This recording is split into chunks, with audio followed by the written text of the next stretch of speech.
From Vermont Public, this is The Frequency. I'm Mitch Wertlieb. It's Wednesday, July 9th, and here are today's headlines. The Scott administration has begun its review of how the new federal budget bill will impact Vermont. The legislation extends federal income tax cuts, provides additional funds for border security programs, increases defense spending, and eliminates many solar, wind, and electric vehicle tax credits. It also calls for spending reductions in Medicaid and federal nutrition programs. Administration Secretary Sarah Clark says it may take a few weeks to fully evaluate the impact on state programs.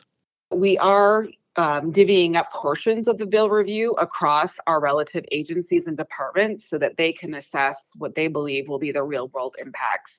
And it's too early to say what those impacts will be.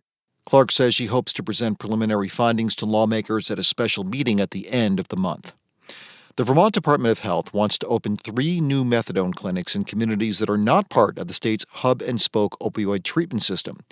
Kelly Doherty is with the health department, and she says there are smaller towns around the state where patients with substance use disorder have to drive to get treatment. Vermonters are all within like a 45-minute drive to a hub. So ideally, we would cut that down for places where there's a critical mass of people that could benefit from it.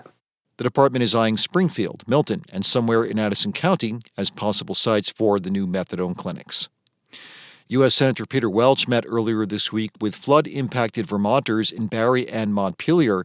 The visits were in timing for this week's anniversary of the disastrous flooding in Vermont in July of 2023 and again in July of 2024. The visits also coincide with the introduction of the Disaster Assistance Improvement and Decentralization Act, which aims to strengthen the Federal Emergency Management Agency and block the White House from withholding disaster aid funding. Senator Welch plans to file the new legislation this week. Welch visited Killington, Ludlow, and Weston last week and plans to stop by Hardwick, Linden, Barton, and Burke in the coming weeks. Meanwhile, there's news that flood-related research at the University of Vermont will be affected by federal funding cuts. That's according to Beverly Wemple, the director of the Water Resources Institute at UVM. Yesterday on Vermont Edition, Wemple said funding decisions at the federal level will impact, quote, every person in the state. Research supports information flows to get forecasts out there. It supports the kind of resiliency planning that we do in our communities to keep our infrastructure and communities out of harm's way. And it helps educate our workforce of the future. Wemple also highlighted the cuts to NASA's Earth Sciences budget that are in the recently passed federal budget bill. The Water Resources Institute's research director relies on a NASA grant to study winter precipitation. Coming up, we have another flood-related story as we hear from a Plainfield couple whose home was severely damaged by floods 2 years in a row. They're still awaiting news on whether they qualify for a FEMA buyout.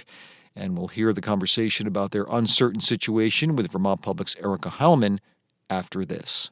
Thanks for listening to The Frequency, where support comes from Alpine Telehealth, offering telepsychiatry solutions for Vermont hospital, community mental health, and primary care. Physician-owned and operated since 2018. Learn more at alpinetelehealth.com. Karen Meisner and Per Vinzel live along the Winooski River in Plainfield in a big brick home from the 1830s. In the flood of 2023, the river ripped through their downstairs, carrying off belongings and scattering uprooted trees all across their property. A year to the day later, it happened again. Like many Vermonters situated in flood zones, Karen and Per are still waiting to see if they'll get a FEMA buyout. And this year, there are new considerations weighing on their decision about whether to stay or go for good. Reporter Erica Heilman sat down with them on the anniversary of their last interview with Vermont Public. I think this year has been different than the first year. The first year, there was this huge event. It was the first one in our lives. And, it was, I'm not going to say exciting, but there was a huge amount of adrenaline and there was all this energy to fix things. When the second one hits, you kind of have to wonder, okay, so this is not a one-time event. Is this like an ongoing maintenance thing? Is that even remotely sustainable? The last year has been one of coming to terms with the fact that floods are going to keep hitting this house and we can't live here.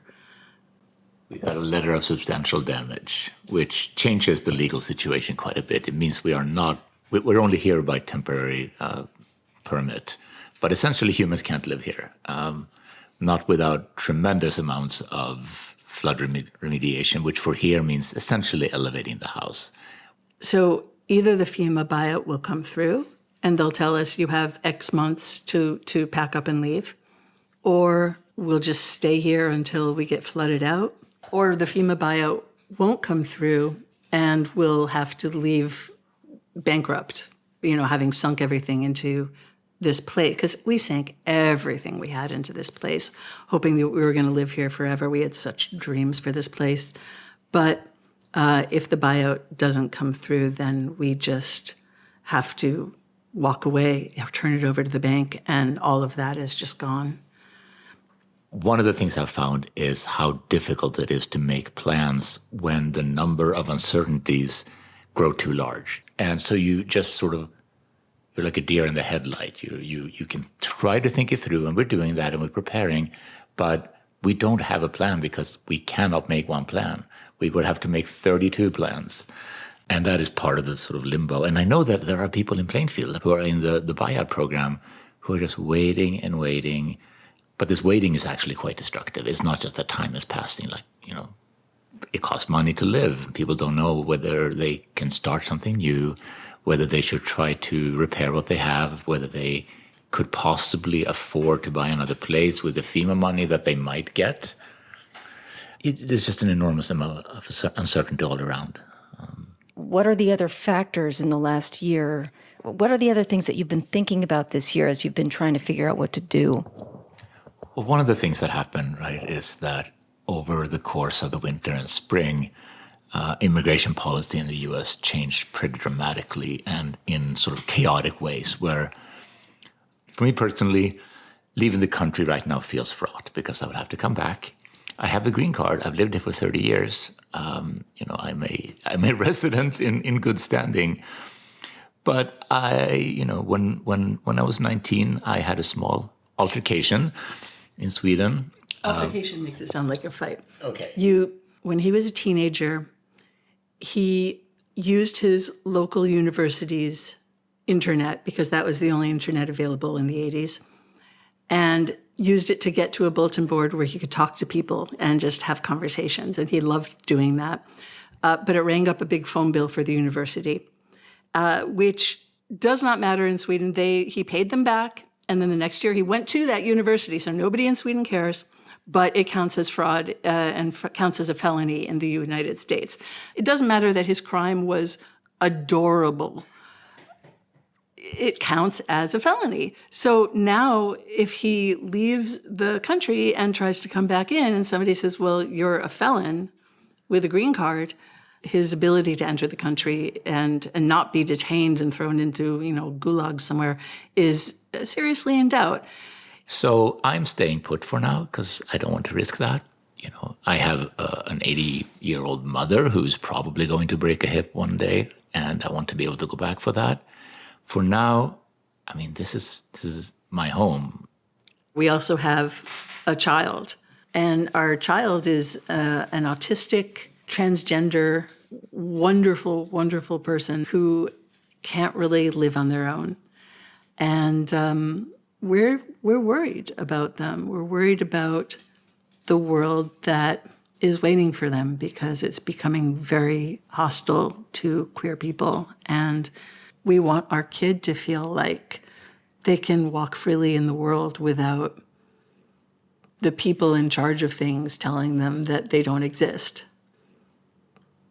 All of us qualify for a Swedish citizenship down the line, and we'll get those processes started, but we don't want to go. Why? Why not go? I love this country.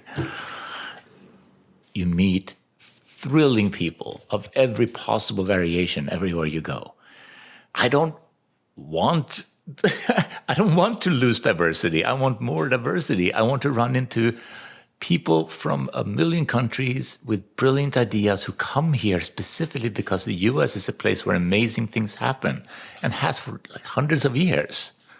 There's a reason why people emigrate here beyond there's no other recourse or beyond the paycheck.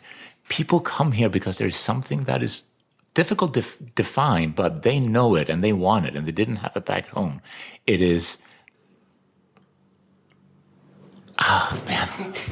hopeful. Will you be here in a year? We don't know. Will FEMA and Vermont buy our house, or are we going to go bankrupt? Will the government tell immigrants that people with Paris history can't enter the country? Will the situation become untenable for kids like ours who are autistic, kids like ours who are transgender? We sank everything we had into this place because we thought we were going to live here forever. We had big dreams for it. But the river had other plans. This is Erica Heilman with Vermont Public.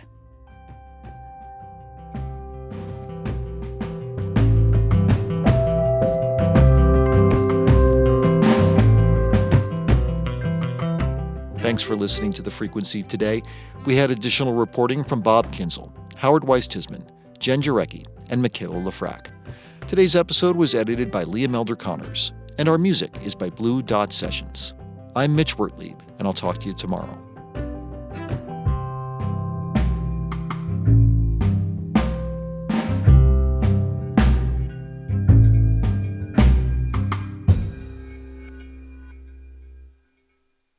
These days, there's so much news, it can be hard to keep up with what it all means for you, your family, and your community. The Consider This podcast from NPR features our award-winning journalism. 6 days a week, we bring you a deep dive on a news story and provide the context and analysis that helps you make sense of the news.